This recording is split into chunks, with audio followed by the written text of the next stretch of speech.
नमस्कार, मैं आपके साथ मानवी ठाकुर और आप देख रहे हैं गढ़ आवाज न्यूज। नमस्कार, आप देख रहे हैं गढ़ आवाज। मैं हूं महावीर सिंह रमन आपके साथ, और जिस हमारे साथ हैं भूतपूर्व सैनिक संघर्ष समिति के अध्यक्ष व एक्स सर्विसमैन हमारे बड़े भाई महेंद्रपाल सिंह रावत जी। महेंद्रपाल सिंह रावत जी अपने आप में एक कोटद्वार में एक ऐसी शख्सियत हैं जिन्होंने कि जो वो विधानसभा चुनाव हो, नगर निगम का चुनाव हो, वो भी उन्होंने लड़ा है। एक फौज में देश की सेवा करने के बाद वो समाज में जो है कि समाज और जन कल्याण के लिए भी जो है राजनीति की में आने का उनका लगातार प्रयास है कि ताकि जो है कि जो चीजें हमारे कोटद्वार में आज से पहले नहीं हुई, चाहे वो कांग्रेस की सरकार रही हो या आज वर्तमान में भाजपा की सरकार है, कई चीजें तो एक पीड़ा उनके अंदर है और कहीं ना कहीं एक बेबाक वक्ता के रूप में जो है कि वो प्रखरता के साथ जो है कि अपनी बात रखने में प्रसिद्ध हैं। तो आज हम उनसे बात करते हैं, चर्चा करते हैं। तो रावत जी, सर्वप्रथम तो आपका गढ़ आवाज में स्वागत है। जय हिंद। अचानक ऐसा होता है कि सरकार पहले अनुमति देती है, उसके बाद तुरंत जो है कि उस अनुमति को हटा देती है। इससे क्या लगता है कि क्या धामी सरकार या धामी जी राहुल गांधी से डर रहे हैं या विषय राजनीतिक है? ये दो राष्ट्रीय दलों के बीच का अपना विषय है, मुझे इसमें बोलने का कोई अधिकार नहीं है। लेकिन जहां तक एक स्वतंत्र लोकतंत्र में अगर मैं रहने का मुझे अधिकार है तो मुझे इसमें बोलने का अधिकार भी है। विपक्ष को अगर आप बोलने नहीं देंगे तो आपकी कमियों को उजागर कौन करेगा? अगर आप चाहते हैं कि जो आपके जो पोषित जो योजनाएं वो धरातल पे आती हैं तो कहीं ना कहीं उनके कुछ गुण और दोष जनता को पता चलता है। अगर हम सब मीठा मीठा गप गप कड़वा कड़वा थू तो ये व्यवस्थाएं नहीं बनती हैं। अगर दोनों तरह से आपको इसको सोचना पड़ेगा कि अगर एक विपक्ष का नेता यहाँ पे आता है तो हमें उसको बोलने देना चाहिए, उसको सुनना चाहिए। और मैं जनता से भी गुजारिश करना चाहता हूँ कि एक ही पक्ष को सुनकर हम लोगों के कान पक चुके हैं।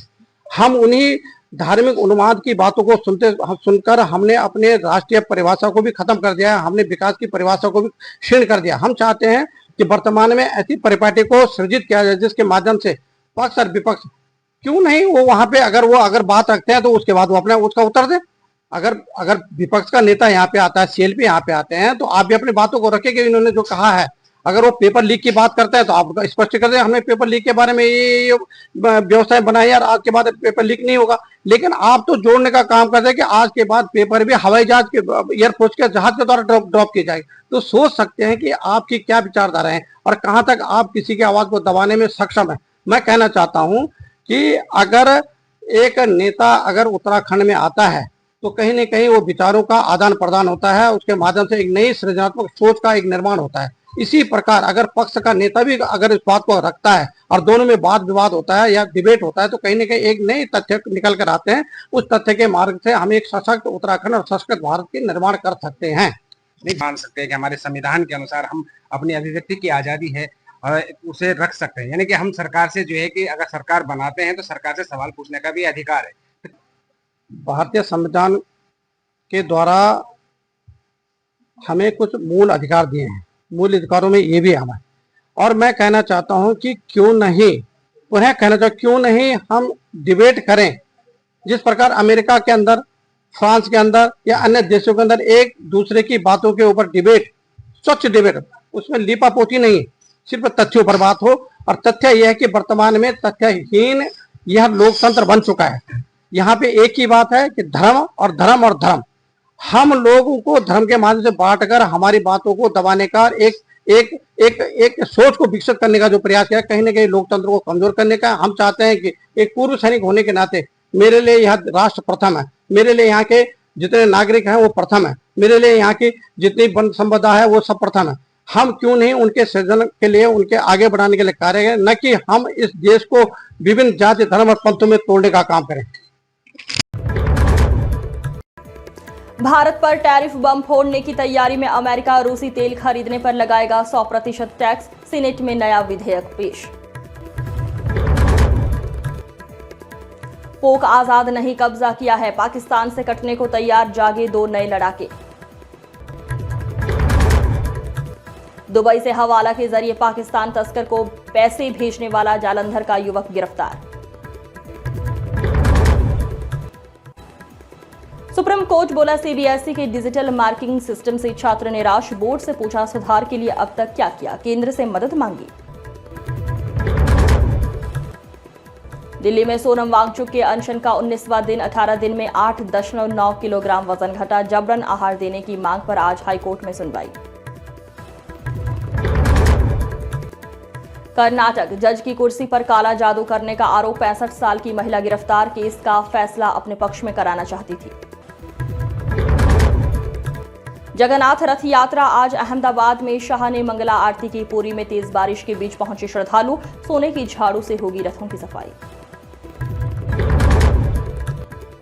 भारत यूके सीईटीए आज से लागू। कपड़ा और आभूषण एवं रत्न समेत कई क्षेत्रों के निर्यातकों के लिए बढ़ेंगे अवसर।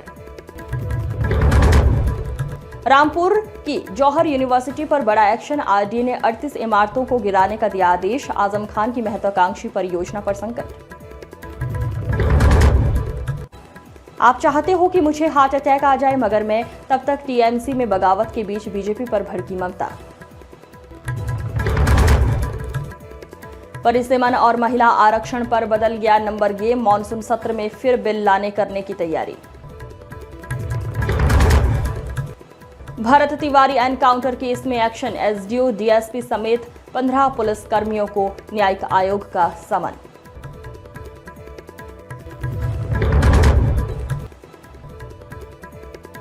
ममता बनर्जी ने हटा दी थी बुद्धदेव भट्टाचार्य की पत्नी मीरा भट्टाचार्य की सुरक्षा। शुभेंदु अधिकारी सरकार करेगी बहाल। इस्लामाबाद में पीओके पर बैठक। नैरेटिव भारत के खिलाफ। सिंधु जल संधि और कश्मीर पर दुष्प्रचार की बनी योजना। कैबिनेट के 7 बड़े फैसले। वाराणसी में बनेगा एलिवेटेड कॉरिडोर। सेमिकॉन 2.0 और रेल विस्तार को मिली हरी झंडी। नोएडा में अग्निकांड। 5 मंजिला इमारत में आग से 2 की मौत। सीढ़ी लगाकर 100 से ज्यादा लोगों को बचाया। अहमदाबाद में भगवान जगन्नाथ की 149वीं रथ यात्रा की भव्य शुरुआत। सीएम भूपेंद्र पटेल और डिप्टी सीएम हर्ष संघवी ने की पहिंद विधि। अभी तो सिर्फ ठिकाने तबाह किए हैं। बहरीन में अमेरिकी बेस पर ईरान का सबसे बड़ा हमला। यूक्रेनी हमलों से सहमा रूस। रिफाइनरी ठप हुई तो भारत से मांगा पेट्रोल। मॉनसून सत्र से पहले एक्शन में अमित शाह। संसद में एनडीए की ताकत बढ़ाने को खुद संभाला मोर्चा।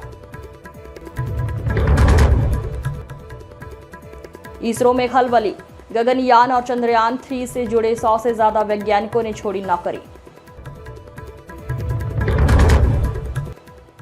फीफा वर्ल्ड कप 7 मिनट में पलटा मैच। इंग्लैंड को हराकर लगातार दूसरी बार विश्व कप फाइनल में पहुंची अर्जेंटीना। आज की फटाफट खबरों में बस इतना ही। जल्द होगी मुलाकात। तब तक के लिए नमस्कार।